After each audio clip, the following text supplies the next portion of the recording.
And staying with the election, it was the first election anyway in the world since the COVID-19 pandemic. But South Korea saw its highest voter turnout for a general election since 1992 at over 66%. We now have a clear picture of what the next parliament will look like, one dominated by the ruling Democratic Party of Korea. For a closer look at the election and what we can expect going forward, with me in studio is Arirang Oh Jung-hee with me. Welcome, Jung-hee. Good morning, Semin. So, Jung-hee, as we just said, we are moments away from learning the entire ballots to be counted. What do you see of the results? Right, Semin. Well, yesterday's votes have all been counted. We still have to wait a little more to see who will be the proportional representatives, but most of district lawmakers are known. So all in all, the election's a big win for the ruling Democratic Party and a crushing defeat for the main opposition United Future Party. According to the National Election Commission, it's seen that the ruling Democratic Party and its satellite parties will take almost 180 seats out of the 300 up for grabs in the National Assembly. That's well over half. The main opposition United Future Party and its satellite Future Korea Party are expected to finish in second with 104 seats. The United Future Party's leader Hwang Kyo-won resigned last night, saying he'll take responsibility for his party's defeat. Let's cut to the victory and defeat speeches by major candidates from the ruling and main opposition parties. The nation has given the ruling party the responsibility to overcome the COVID-19 disaster and handle the global crisis. I will fulfill the ruling party's responsibility. As I promised, I take responsibility for the party's defeat, and I will step down from my post.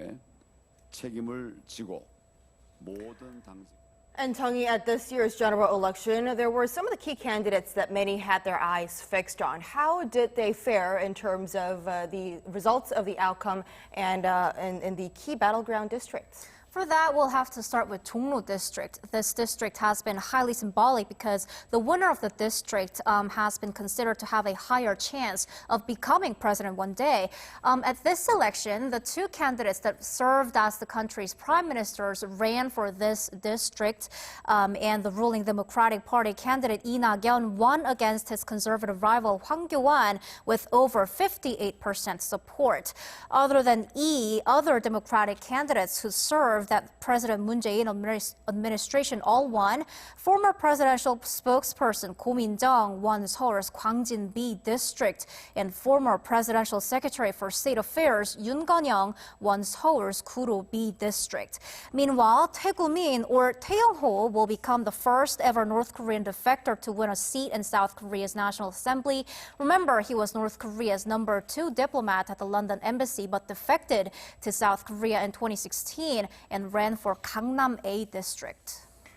So definitely a diverse National Assembly we can expect from that. But overall, it was a massive win for the Democratic Party of Korea. But it was somewhat expected towards the end of the campaign season. How do you evaluate the outcome?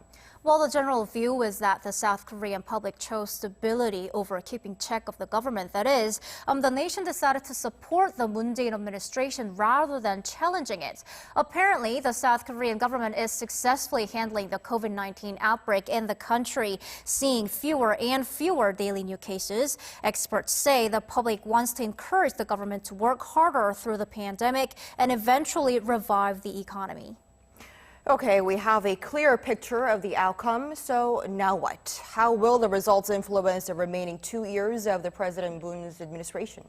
Well, obviously, Semin, the ruling party is going to be huge in the next National Assembly, much bigger than it was in the previous parliament. So definitely, it'll give a boost to the current administration in working out state affairs. No lame duck status for President Moon Jae-in. The ruling party will be able to pass legislation more easily because it takes well over half of the parliamentary seats and won't need cooperation from minor parties. The agenda coming up quite soon is allocating supplementary budget to provide emergency relief payment to households affected by the coronavirus. Semin. All right. Thank you, Oh Jung-hee, for that update on the election outcome. Thanks for having me.